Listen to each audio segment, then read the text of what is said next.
चीन किस तरह युद्ध भड़काना चाहता है ये तो पूरी दुनिया देख रही है, लेकिन ताइवान की तैयारी क्या है, इस पर आज हमने बहुत विस्तार से एक रिपोर्ट तैयार की है। देखिए।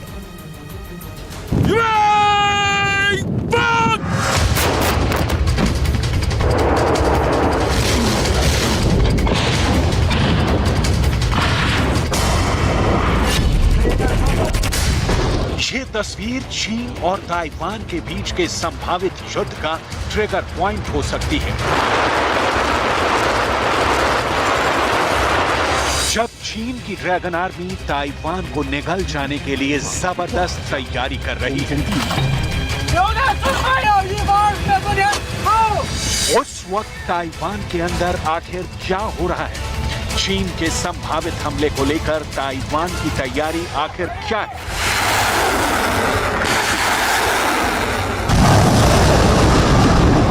यहाँ ये डॉर्पर नामक एक अच्छी नस्ल की भेड़ को पालते हैं। पालकर हर साल 40 से 50 लाख कमाते हैं। आपको भी करना है, उनसे सीखना है तो फ्रीडम ऐप को अभी डाउनलोड कीजिए।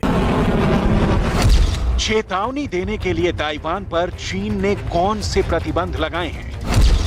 क्या चीन का मुकाबला ताइवान कर सकेगा? और ताइवान में शेयर मार्केट का गिरना क्या युद्ध का संकेत है? सब आपको बताने वाले हैं, लेकिन सबसे पहले देखिए ये तस्वीर। ये ताइवान की जबरदस्त तैयारी की तस्वीरें हैं। ये विमान नेटो और अमेरिका ने ताइवान को सौंपे हैं, लेकिन इन पर अपनी जान दांव पर लगाते हैं ताइवान के लड़ाके, जो चीन को चुनौती देते हैं।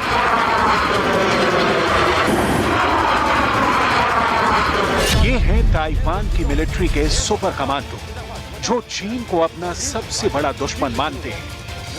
ताइवान की मिलिट्री हर वक्त चीन के साथ युद्ध के लिए तैयार है।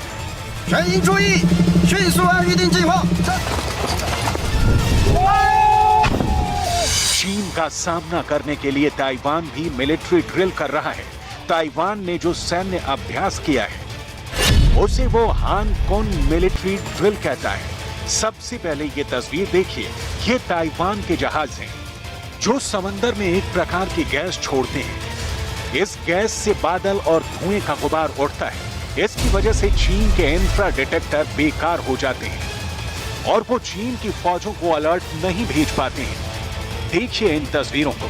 सिर्फ यही नहीं, ताइवान की कोस्ट गार्ड ने समंदर के अंदर डायनामाइट लगाकर भी ब्लास्ट करवाए।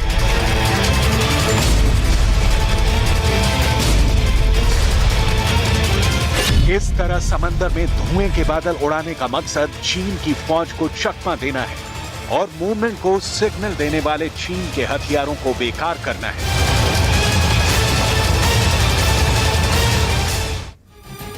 महाराष्ट्र के अहमदनगर जिले में नुपुर शर्मा का समर्थन करने पर एक लड़की की बेरहमी से पिटाई का मामला सामने आया है। इस मामले में 6 आरोपियों को पकड़ा गया है। इनमें से 2 लोगों को कोर्ट में पेश किया गया, जिन्हें कोर्ट ने 10 अगस्त तक की पुलिस रिमांड पर भेज दिया है। वहीं 3 आरोपियों को आज कोर्ट में पेश किया जाएगा, जबकि चौथा आरोपी नाबालिग है। अहमदनगर में रहने वाले प्रतीक पवार ने नुपुर शर्मा का समर्थन करने वाला एक पोस्ट लगा रखा था। प्रतीक ने साथ ही उमेश कोल्हे और कन्हैया लाल का भी समर्थन किया था। बताया जा रहा है कि इसके चलते उन्हें कई दिनों से धमकियां भी दी जा रही थी।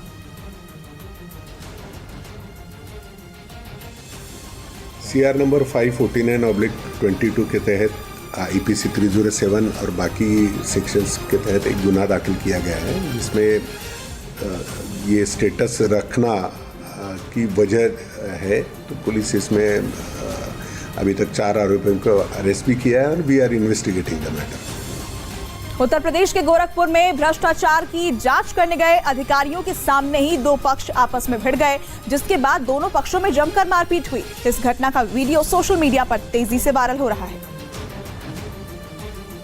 जिसमें कई लोग एक दूसरे पर कुर्सियों से हमले करते दिखाई दिए। शुरुआत में हुई मामूली कहासुनी कुछ ही देर में इतनी बढ़ गई कि वहां दोनों पक्ष एक दूसरे के खून के प्यासे हो गए। भ्रष्टाचार के आरोप की जांच करने पहुंचे अधिकारियों के सामने ही लोग एक दूसरे पर कुर्सी और लात घूंसों से हमले करते दिखाई दिए। बताया गया कि पूर्व प्रधान पर लगे भ्रष्टाचार के आरोपों की जांच करने के लिए एक जिला स्तरीय अधिकारियों की टीम वहां पहुंची थी। इसी दौरान पूर्व प्रधान और शिकायतकर्ता के पक्ष आपस में भिड़ गए, जिसके बाद दोनों पक्षों में जमकर कुर्सियां चली। वहीं हालात खराब होते देख जांच करने पहुंचे अधिकारियों ने भागकर अपनी जान बचाई। इस घटना की जानकारी मिलने पर मौके पर पुलिस ने आरोपियों के खिलाफ मामला दर्ज कर लिया और उनकी तलाश कर रही है। ये पूरी घटना गोरखपुर के खजरी थाना क्षेत्र की बताई गई। ताइवान के अखबारों और वहां के न्यूज चैनलों पर जंग का पूरा माहौल बना हुआ है। ताइवान अपनी सिक्योरिटी से समझौता करने को तैयार नहीं है। उसने 20 युद्धपोत और 75 लड़ाकू विमान जंग में उतार दिए।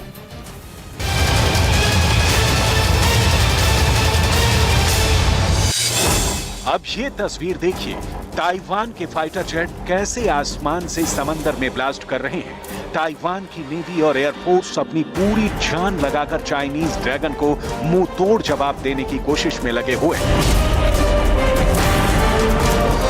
अगर कोई ये समझने की भूल कर रहा है कि ताइवान एक बहुत छोटा सा देश है और उसके पास वो ताकत नहीं है कि चीन का सामना कर सके, तो ये बात पूरी तरह से गलत हो सकती है, क्योंकि ताइवान के पास अमेरिका के दिए हुए अत्याधुनिक हथियार मौजूद है। ये ताइवान की एंटी एयरक्राफ्ट मिसाइल है, जो ताइवान के चेगांग क्लास फ्रिगेट युद्धपोत से लॉन्च की गई। ताइवान कोस्ट गार्ड ने इन मिसाइलों का इस्तेमाल करके अपनी डिफेंस कैपेबिलिटी दुनिया को दिखाई है। कैप्टन शू वेन ने इस अभ्यास में अहम भूमिका निभाई। कैप्टन शू वेन ने चीन को चेतावनी दी है कि अगर चीन का कोई भी युद्धपोत हमारी सीमा के अंदर दाखिल हुआ तो अंजाम बहुत बुरा होगा।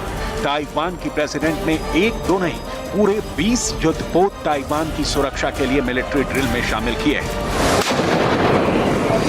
ताइवान के पास पूरा मैरीटाइम सर्विलांसिंग सिस्टम है, जो सदैव ताइवान को चीन की नेवी के मूवमेंट की जानकारी देता है।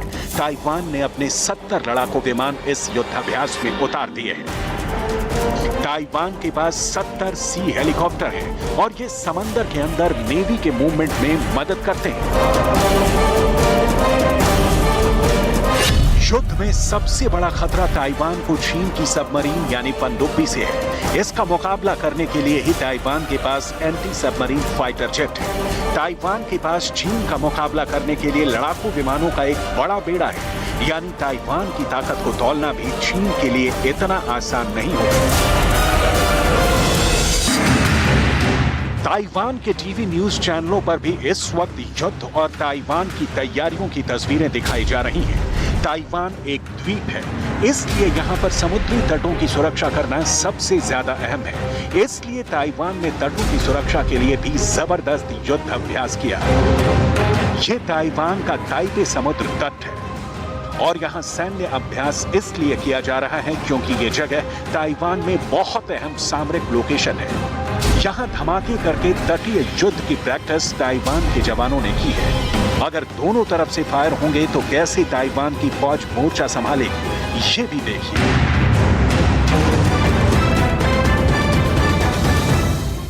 जगदीप धनखड़ देश के 14वें उपराष्ट्रपति होंगे। शनिवार को उपराष्ट्रपति पद के लिए हुए चुनाव में उन्होंने विपक्ष की उम्मीदवार मार्गरेट अल्वा को हरा दिया। जगदीप धनखड़ ने मार्गरेट अल्वा को 346 वोटों से हराया। चुनाव में कुल 725 सदस्यों ने वोट किया। इनमें से धनखड़ को 528 वोट मिले, जबकि विपक्ष की उम्मीदवार मार्गरेट अल्वा को 182 वोट मिले। 15 वोट अमान्य कर दिए गए। जगदीप धनखड़ 11 अगस्त को उपराष्ट्रपति पद की शपथ लेंगे। उपराष्ट्रपति वेंकैया नायडू का कार्यकाल 10 अगस्त को खत्म हो रहा है। इधर प्रधानमंत्री मोदी ने दिल्ली में धनखड़ से मुलाकात कर उन्हें जीत की बधाई दी। इसके अलावा गृह मंत्री अमित शाह और बीजेपी अध्यक्ष जेपी नड्डा ने भी धनखड़ से मिलकर उन्हें जीत की बधाई दी है।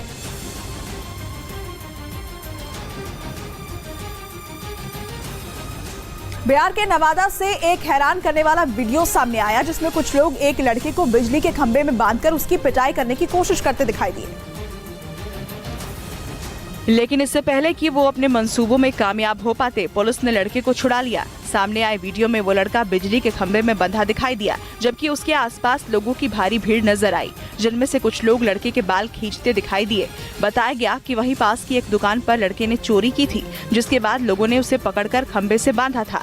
हालांकि लोग इससे पहले कि उसकी पिटाई कर पाते, किसी ने मामले की जानकारी पुलिस को दे दी और मौके पर पहुंची पुलिस ने उसे छुड़ा लिया और फिर उसे अपने साथ लेकर चली गई। ताइवान के लोग अपनी जमीन और आसमान के एक एक इंच की सुरक्षा के लिए तैयार नजर आ रहे हैं। क्या चल रहा है ताइवान के अंदर, देखिए रिपोर्ट। अख्तरबंद गाड़ियां, जैम, तो हर तरह से ताइवान खुद को तैयार करने में लगा है और ये ताइवान के अंदर की लेटेस्ट तस्वीरें हैं। ये ताइवान के शिंचू शहर में तैनात फ्रांस के मिराज फाइटर जेट हैं। ताइवान की सुरक्षा में तैनात ये विमान भी चीन की किसी भी गुस्ताखी का जवाब देने के लिए लगातार सैन्य अभ्यास में शामिल है। युद्ध अभ्यास के साथ साथ ताइवान के प्रीमियर ने चीन को कैसे धमकाया है, ये भी देखिए। 何必恶灵在我们的门口耀武扬威，而把国际最平缓的航道任意借由军演加以破坏，受到周边国家、全世界的谴责。我们呼吁中国把心力用来照顾人民，才是最重要。 आपने देखा कि ताइवान की तैयारी क्या है, लेकिन अब आपको ये भी दिखाते हैं कि आखिर इस वक्त ताइवान के अंदर क्या चल रहा है। ये ताइवान के शेयर मार्केट की तस्वीरें हैं, जिसमें अचानक गिरावट दर्ज की गई है। चीन की मिलिट्री ड्रिल की वजह से निवेशकों में काफी घबराहट है। अगर ताइवान पर हमला होता है तो न सिर्फ ताइवान और चीन, बल्कि इन दोनों देशों के साथ पूरी दुनिया की अर्थव्यवस्था पर आघात होगा और इस बात का डर ताइवान के नागरिकों को भी है। 所以基本上经济应该是全球的目前的共同目标，对啊，所以基本上天天这样射也会影响到很多这种民生的这种经济的一个正常运行啊，对啊，因为这样再继续射下去，它导到这个晶片都没有了，也不是办法。ताइवान के लोगों को इस वक्त अपने उद्योग धंधों की चिंता सता रही है। ताइवान पूरी दुनिया के लिए भी इसलिए जरूरी है क्योंकि ताइवान दुनिया के लिए सेमीकंडक्टर का हब है। सेमीकंडक्टर के मामले में दुनिया की राजधानी है। सेमीकंडक्टर मार्केट शेयर का 63% हिस्सा ताइवान का है। ताइवान में अगर कुछ होगा तो ये सारी चीजें नहीं बन पाएंगी। ताइवान पर दुनिया की दिग्गज कंपनियां निर्भर करती हैं। ताइवान की TSMC कंपनी दुनिया की सबसे बड़ी सेमीकंडक्टर कंपनी है। Apple, Qualcomm, Microsoft, Nvidia, Intel जैसी कंपनियां इसकी क्लाइंट हैं। रूस और यूक्रेन जंग के कारण दुनिया के सामने गेहूं का संकट खड़ा हुआ है। उसी तरह से अगर ताइवान और चीन के बीच युद्ध होता है तो कंप्यूटर, स्मार्टफोन, ऑटोमोबाइल कंपनियों पर संकट आ जाएगा। साथ ही नई कारों, स्मार्टफोन, इलेक्ट्रॉनिक उपकरणों का प्रोडक्शन ठप पड़ सकता है। सबसे बुरा असर पड़ेगा कार मार्केट पर, जिसमें औसतन 1400 सेमीकंडक्टर लगते हैं।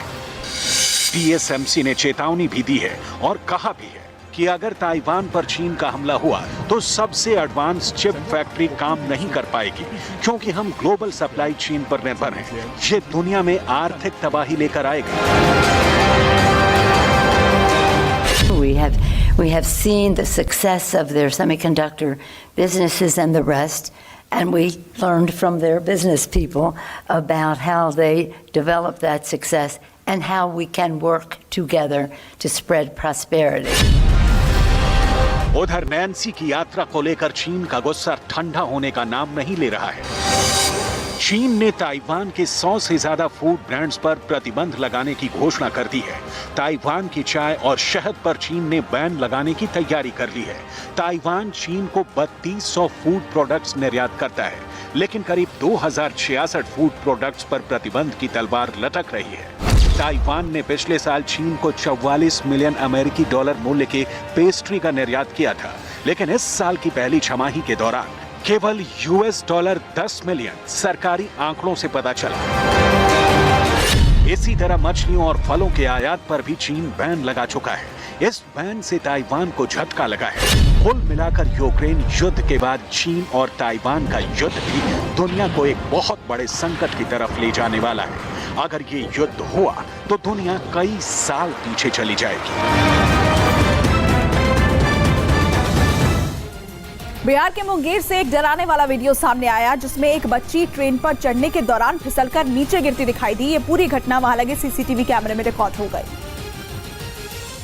जिसमें वो बच्ची ट्रेन की सीढ़ियों से फिसलकर प्लेटफॉर्म और ट्रेन के बीच फंसती दिखाई दी। सामने आए वीडियो में बच्ची खड़ी ट्रेन में चढ़ने की कोशिश करती नजर आई, लेकिन इससे पहले कि वो ट्रेन पर चढ़ पाती, ट्रेन धीरे धीरे रफ्तार पकड़ने लगी, जिसके बाद बच्ची ट्रेन पर चढ़ने के लिए ट्रेन के साथ पैदल पैदल चलने लगी, लेकिन वो ट्रेन पर नहीं चढ़ पाई और ट्रेन ने रफ्तार पकड़ ली, जिसके बाद उसका बैलेंस बिगड़ गया और वो फिसलकर प्लेटफॉर्म और ट्रेन के बीच फंस गई। हालांकि जैसे ही बच्ची नीचे गिरी, वहां मौजूद लोग उसे बाहर निकालने लगे और तभी वहां आरपीएफ की एक महिला कांस्टेबल भी पहुंच गई और सबने मिलकर बच्ची को बाहर निकाल लिया। गनीमत रही कि सही समय पर लोगों ने बच्ची को बाहर निकाल लिया और उसकी जान बचाई।